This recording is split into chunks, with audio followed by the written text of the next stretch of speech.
Para marcar a íris, eu peço para a cliente olhar bem no meio dos meus olhos ali, entre as sobrancelhas, naquela região, e marco início e final da íris. Nesse caso, eu marquei também o meio da íris para que eu pudesse me basear.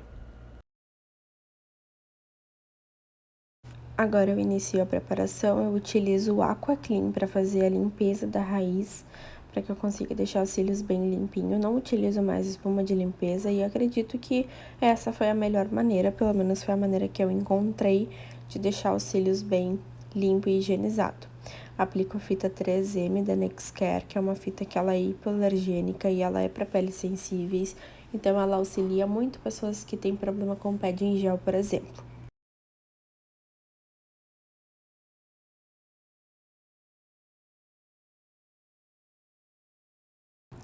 Para fazer a marcação de mapping, eu marco início, final e o meio.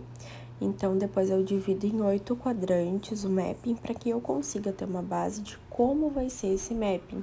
E aí eu divido de acordo com o mapping que eu vou fazer, se for, por exemplo, gatinho, esquilo, ou se for um mapping personalizado. Eu começo sempre marcando o ponto alto, ou seja, aonde vai ser a minha maior numeração. E nesse caso eu fiz um mapping esquilo.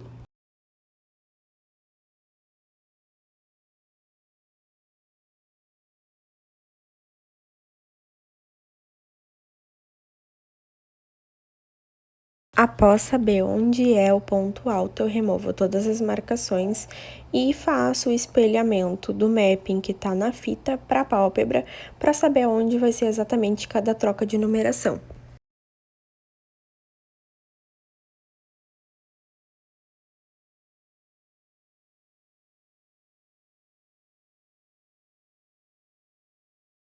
Aqui eu começo a fazer o lifting de pálpebra para que eu consiga enxergar bem o canto interno, tá? Porque eu sempre prefiro começar por um cantinho e ir até o final.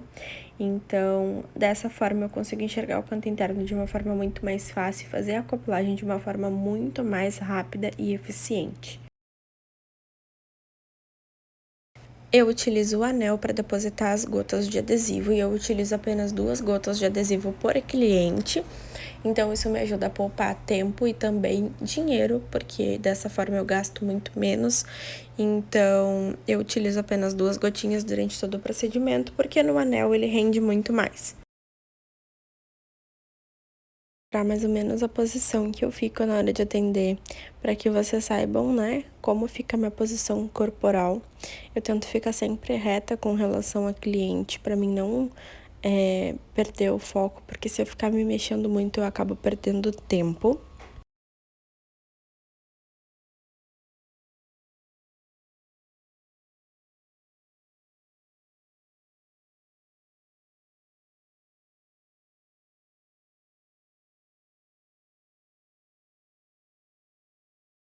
Percebam como fica as minhas mãos com relação a cliente, né? Quando eu vou fazer, eu realmente seguro as pinças como se eu estivesse segurando um lápis ali, né? A pinça de isolamento.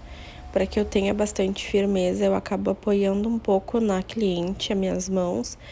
Eu busco sempre não deixar os meus braços soltos, né? Meus braços sem apoio. Então, eu apoio os meus braços 100% na maca. Até por isso eu prefiro a maca, porque eu tenho mais espaço para mim poder trabalhar. E não fica tão... Não fica com o meu braço tremendo, né? Por conta de não ter apoio.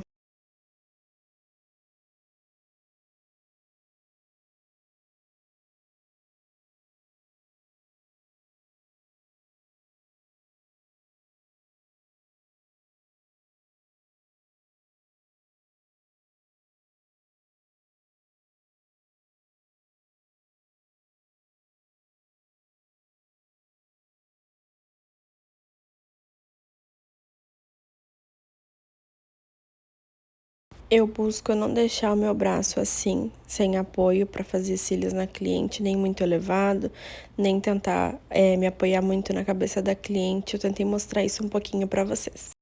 Para fazer a montagem de fãs, eu pego uma quantidade de 4 a 6 fios no chicote, cuido para estar bem preso, devolvo no chicote na diagonal e vou dando umas batidinhas até formar o fã. Pego um pouquinho acima da base e tá pronto. Na hora do isolamento, eu dou uma pressionadinha para baixo para não colar o fio na fita antes de fazer a acoplagem, porque senão pode acabar grudando todos os fios ali. Molhei na cola ali e seguro um pouquinho. Encosto no fiozinho devagarinho e seguro um pouquinho, apertando no isolamento para a fita não grudar no que eu acabei de aplicar. Lembrando que nesse vídeo que eu tô fazendo pra vocês, eu uni absolutamente todos os meus conteúdos que falam sobre a acoplagem e sobre as técnicas, né, como eu faço o volume russo, pra fazer um único vídeo pra vocês. Então, eu peguei vídeos isolados que eu tinha gravado.